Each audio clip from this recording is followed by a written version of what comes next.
कहानी शुरू होती है एक आदमी से जो बहुत दर्द महसूस कर रहा है, एक तीर की तरह दर्द जो उसे चीख मारने पर मजबूर कर देता है। दर्द इतना ज्यादा है कि उसे डर लगता है कि शायद ये दिमाग के अंदर खून बहने का है। वह बेचैनी से उठने की कोशिश करता है क्योंकि उसे जवान नहीं मरना है। फिर एक शिफ्ट होता है, वो जैसे जगता है या शायद समझने लगता है। वो सोचता है क्या वो वाकई में जाग गया है। उसकी नजर एक टेबल पर खुली हुई किताब पर पड़ती है जिसमें अजीब सिंबल्स भरे हैं। उसकी आंखें और खुल गईं, जागरण का एहसास वापस आया, लेकिन जागते हुए भी एक चुभती दर्द बनी रहती है, जैसे एक तेज चाकू धीरे धीरे उसके सिर को काट रहा हो। वह उठता है, आंखें रब करते हुए, कुछ भी जो अभी हुआ उसके असर को भुलाने की कोशिश करते हुए। दर्द इतना है कि सो जाना मुश्किल हो गया है। उसे लगता है आज सिक डे लेना जरूरी होगा। अचानक एक एहसास होता है, उसकी आंखें फिर से खुलती हैं। नई जागरूकता का एहसास उस पर छा जाता है। कुछ तो गलत है। वे कमरे में घूमता है, अपने सराउंडिंग्स को समझने की कोशिश कर रहा है। उसे ये नहीं पता वह कहाँ है। कमरा उसे अनजान लगता है। वो अभी भी अपने सिर की तेज दर्द से जूझ रहा था, अपनी मौजूदगी पर सवाल उठा रहा था, सोच रहा था क्या वो सच में जाग गया है। कमरा उसकी नजरों में घूम रहा था, अनजान और परेशान करने वाला। उसकी नजर डेस्क पर टिक गई, खास तौर पर कुछ किताबें और उसके पास रखा एक हैंडगन।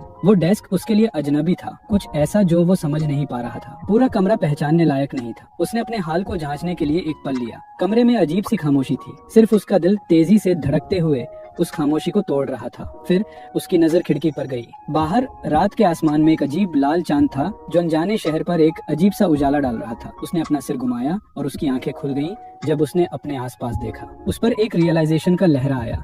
ये सिर्फ अनजाना नहीं था, ये गलत था, बहुत ही गलत। वह अभी भी सिचुएशन समझने की कोशिश में दीवार पर लगे आईने की तरफ मुड़ गया। उस पर नजर डालते ही उसने एक ऐसा चेहरा देखा जो कि उसे जाने पहचाने सा लग रहा था, लेकिन बिल्कुल अनजाना भी। उसने हैरानी से कहा, मैं झोंग मिंगरोई। उसकी सोच एक ही डरावनी संभावना के इर्द गिर्द घूमने लगी कि वह किसी तरीके से दूसरे शरीर, दूसरी जिंदगी में ट्रांसमाइग्रेट हो गया है। उसने ऐसे घटनाओं के बारे में अनेक वेब नॉवेल्स पढ़े थे, उन्हें सिर्फ कल्पना समझकर इग्नोर किया, लेकिन अब अपने सेंसेस के अनडिनाइबल एविडेंस का सामना करते हुए वह इस पॉसिबिलिटी को डिनाई नहीं कर सकता था। उसने खुद को शांत करने की कोशिश की, काम डाउन के शब्दों को मंत्र की तरह दोहराते हुए। उसे पता था कि उसे अपने विचारों को इकट्ठा करना होगा, यादों और जज्बातों के उलझन भरे मचल को समझने के लिए जो उसके अंदर घूम रहे थे। उसने ध्यान लगाने की कोशिश की, उन अनोखे घटनाओं को याद करने की जो इस अजीब अवेकनिंग से पहले हुई थी। उसे याद आता है कि वो हाल ही में काफी अनलकी महसूस कर रहा था। उसने याद किया कि वो काम से निकलते ही एक रोड वेंडर के पास गया जो पुरानी किताबें बेच रहा था। वो फ्रस्ट्रेटेड था कि कुछ भी नहीं बदला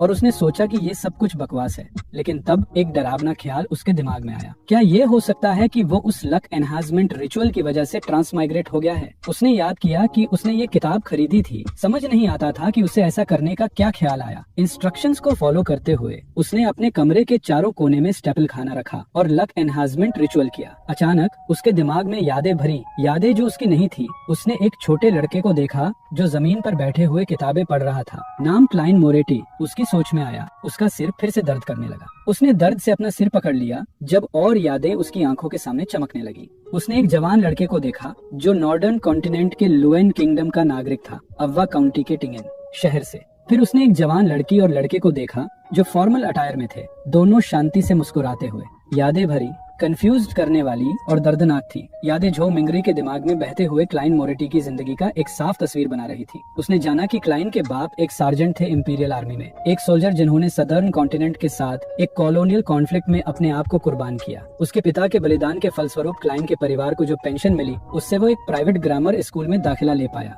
उसकी माँ जो एवरनाइट गॉडेस की भक्त थी, हमेशा सपोर्ट और गाइडेंस देती थी, लेकिन एक बार फिर ट्रेजेडी आई जब उसकी माँ उसी साल गुजर गई जब क्लाइन ने खोई यूनिवर्सिटी के एंट्रेंस एग्जाम्स क्लियर किए। आजकल क्लाइन अपने बड़े भाई और छोटी बहन के साथ 2 बेडरूम अपार्टमेंट में रह रहा था। जिम्मेदारी का बोझ बड़े भाई पर था जो एक इम्पोर्ट एक्सपोर्ट कंपनी में क्लर्क था और सिर्फ परिवार को संभाल रहा था। एक हिस्ट्री ग्रेजुएट होने नाते क्लाइन को एंशिएंट फेसिक लैंग्वेज का अच्छा ज्ञान था जो नॉर्दर्न कॉन्टिनेंट पर बोली जाने वाली हर लैंग्वेज का पेरेंट लैंग्वेज माना जाता है। उसने हर्मीज भाषा भी जानी, एक ऐसी भाषा जो प्रार्थना, बलिदान और पुराने मकबरों से जुड़ी हुई है। यह ज्ञान झो मिंगरवी के अंदर एक अचानक रियलाइजेशन को जगाता है। हर्मीज भाषा, यह सोच उसके दिमाग में गूंजती है। झो मिंगरवी अपने कमरे में खड़ा था, एक डेस्क के पास जिसमें एक नोटबुक खुली पड़ी थी। पेज पर बड़े काले लेटर्स में अजीब सिंबल्स लिखे थे, साथ ही बहुत डरावना मैसेज था, सब लोग मरेंगे इंक्लूडिंग मैं। ये राइटिंग खून से की गई लग रही थी। झो मिंगरवी लगता था जैसे वो शॉक और कंफ्यूजन में है। उसने सोचा क्यों क्यों उसके हाथ इतने गंदे हैं। फिर समझा कि उसके हाथ पर कुछ खून लगा हुआ है। उस पर यह बात समझ आई, ये खून था। एक दर्द का लहरा उसकी कनपटी से उठा जो उसे कान में तेज दर्द देने लगा। उसने हाथ उठाकर उस जगह को छुआ। उसने सोचा ये दर्द क्यों हो रहा है। उसने फिर अपनी उंगलियों को देखा जो खून से भरी हुई थी। उसने अपने माथे पर तीखा दर्द महसूस किया। फिर उसने आईने की तरफ देखा और वह स्थल को छूने लगा और उसकी आंखें डर से बड़ी हो गईं। उसने समझा कि उसके सिर पर एक घाव है। ये एक गनशॉट का घाव था। एक बड़ा लाल चांद आसमान में खिड़की के बाहर लटका हुआ था। अंदर क्लाइन शॉक में सोचता है कि वो जिंदा कैसे है। कहता है कि कोई इतने सीरियस इंजरी सरवाइव नहीं कर सकता। वो अपने चेहरे पर चोट को छूता है कांपते हुए और देखता है कि वो आधा ठीक हो चुका है। वो सोचने पर मजबूर होता है कि क्या हो रहा है। उसे समझ आता है कि वो कुछ गलत नहीं देख रहा और वो वाकई में जिंदा है। क्लाइंट सोचता है कि शायद ये हीलिंग इफेक्ट ट्रांसमाइग्रेशन प्रोसेस की वजह से है। फिर वो सोचता है उसकी मौत कैसे हुई। वो एक डेस्क के पास खड़ा है जहाँ एक गन और एक किताब है। वो गन उठाता है और देखता है कि एक बुलेट मिसिंग है। उसे समझ आता है कि ये गन ही उसकी मौत का कारण है। क्लाइन की आंखें छोटी हो गईं जब उसने जमीन पर खून के दाग और एक गोली देखी। सीन को और नजर से देखते हुए उसे रियलाइज होता है कि ये एक गन शॉट से मौत थी। ये सोच खुदकुशी है या मर्डर उसके जहन में चक्कर लगा रही थी। अगर ये खुदकुशी होती तो उसने सोचा कि फैमिली की हालत कितनी खराब है। उसका बड़ा भाई बेंसन तो डेस्क के लिए भी गैस लैंप अफोर्ड नहीं कर पा रहा था। उसने सोचा रिवॉल्वर के लिए पैसा कहाँ से आता।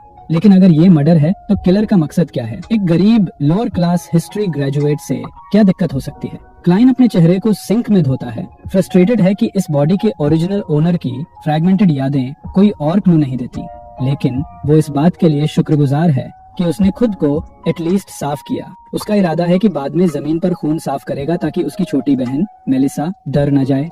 फिर से अंदर क्लाइन रिवॉल्वर पर सोच रहा है जब उसने दरवाजे पर एक क्रीक सुना। मेलिसा अंदर आती है, पूछती है क्लाइन क्या कर रहा है। वो जल्दी से रिवॉल्वर छुपा लेता है, मेलिसा को खुशी से ग्रीट करता है और उसकी पंक्चुअलिटी पर कमेंट करता है। वो एक पॉकेट वॉच उठाता है, बताता है कि वो इसे ठीक करना चाहता था पर हाथ रुक गए हैं। मेलिसा ने देखा कि वो पहले से ही उठा हुआ है और हमेशा की तरह पंक्चुअल है। मेलिसा ने क्लाइन को एक्सपेक्टेंट एक्सप्रेशन के साथ देखा और उससे ये देने को बोला। मेलिसा दरवाजे पर खड़ी थी, हाथ बढ़ाते हुए पॉकेट वॉच मांग रही थी। क्लाइन उसकी इंसिस्टेंस से हैरान थोड़ा थोड़ा बोल रहा था। मेलिसा ने क्लाइन के हाथ से पॉकेट वॉच उठा ली। उसने उसे ध्यान से देखा, सोचते हुए कि शायद बेस्ट होगा अगर वो इसे खुद ठीक करे। तब हमें पता चलता है कि मेलिसा मोरेटी के बारे में। वो 16 साल की है। मोरेटी परिवार की छोटी बेटी, टिंगन टेक्निकल स्कूल के स्टीम और मशीनरी डिपार्टमेंट की स्टूडेंट और उसका सपना है स्टीम इंजीनियर बनना। क्लाइन ने मेलिसा को देखा, सोचता हुआ कि वो बिल्कुल वैसी ही है जैसी उसने याद किया था और उसे मैकेनिकल चीजों में सीरियस टैलेंट दिख रहा था। मेलिसा ने पॉकेट वॉच वापस क्लाइन को दी।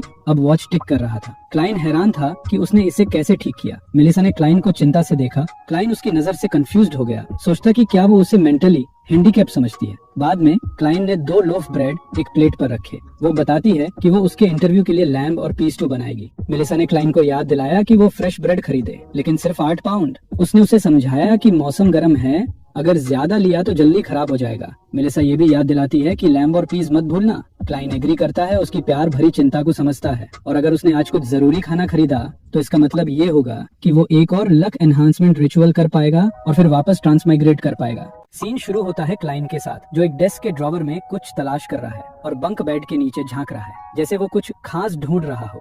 उसे वो मिल जाता है और वो रिलीव्ड लगता है। फिर सीन बदलता है एक बाजार के नजारे में, जहाँ अलग अलग वेंडर्स और लोग अपने रोजाना के कामों में व्यस्त हैं। क्लाइन बाजार से गुजर रहा है, आसपास के सीन को ऑब्जर्व करते हुए। वो फूड वेंडर्स के पास से गुजरता है जो पैन रोस्टेड फिश और ऑयस्टर सूप बेच रहे हैं और फिर एक सब्जी वाला फ्रेश वेजिटेबल्स दे रहा है। क्लाइन ये लाइवली मार्केट सीन देखता है और मन ही मन सोचता है कि लोअर क्लास मार्केट्स कितने वाइब्रेंट होते हैं। उसके हाथ में थोड़े पैसे हैं। वो पैसे को देखते हुए सोचता है कि चाहे वो किसी भी दुनिया में हो, पैसा हमेशा अट्रैक्टिव और क्यूट होता है। फिर वो मन ही मन सोचता है कि उसके पास कितना कम पैसा है जबकि वो ट्रांसमाइग्रेटेड हो चुका है। वो कुछ स्टेपल खाना खरीदने का डिसाइड करता है ताकि लक एनहांसमेंट रिचुअल परफॉर्म कर सके। फिर वो एक बेकरी गोसॉन फेनिस जाता है, जहां वो एक फ्रेंडली बेकर मिसेस स्माइरन से 8 पाउंड राइप ब्रेड खरीदता है। स्माइरन पूछती है कि बेंसन कहाँ है, यह नोट करते हुए कि वो अभी तक वापस नहीं आया। वो आगे कहती है कि बेंसन सच में हार्ड वर्किंग यंग मैन है और उसका मन है कि वो अच्छी बीवी जरूर ढूंढेगा। फिर उसने क्लाइन की तरफ देखा, उसकी स्कूल फिनिश करने पर उसे बधाई देते हुए और खोए यूनिवर्सिटी से हिस्ट्री में ग्रेजुएट होने पर। उसने यह भी बोला कि वो जल्दी पैसा कमाने लगेगा और उस तरह के अपार्टमेंट में नहीं रहना चाहिए, ये सजेस्ट करते हुए कि वो ऐसी जगह ढूंढ ले जहाँ उसका अपना बाथरूम हो। क्लाइन मुस्कुराया। मिसेस मायरन से बोला कि वो उस दिन एक लाइवली यंग लेडी लग रही थी। उसने सोचा कि करंट मेमोरीज के फ्रैगमेंटेड नेचर को देखते हुए वो अपकमिंग जॉब इंटरव्यू कैसे हैंडल करेगा। उसने ये भी सोचा कि उसे वापस जाना पड़ेगा क्योंकि उसके दोस्त और उसकी वंडरफुल लाइफ घर पर उसका इंतजार कर रहे हैं। मिसेस मायरन ने क्लाइन को बताया कि टोटल 9 पेंस होगा। क्लाइन हैरान हुआ, सोचता हुआ कि कुछ दिन पहले तो ये 11 पेंस का होता और 2 महीने पहले ये 15 पेंस था। मिसेस मायरन ने कहा कि उन्हें ग्रेन एक्ट को थैंक करना चाहिए। क्लाइन ने सोचा कि मेलिसा ने लैम्ब और पीस मांगे थे। उसने अंदर से उन लोगों का शुक्रिया अदा किया जो प्रोटेस्ट में घूमे थे। क्लाइन फिर बाजार में अपने ब्रेड के बैग के साथ चलता है। मार्केट में क्लाउन सर्कस का एडवर्टाइज कर रहा था जो अगले रात शो करने वाला था। उसने क्लाइन से बात की और बोला आओ। क्लाइन ने फ्लायर लिया। उसने सोचा कि मेलिसा को कुछ ऐसा पसंद आएगा और सोचा टिकट्स का प्राइस कितना होगा। तब एक औरत जो चुड़ैल की तरह ड्रेस की हुई थी क्लाइन की तरफ आई और बोली कि वो उसका फॉर्चून बता सकती है।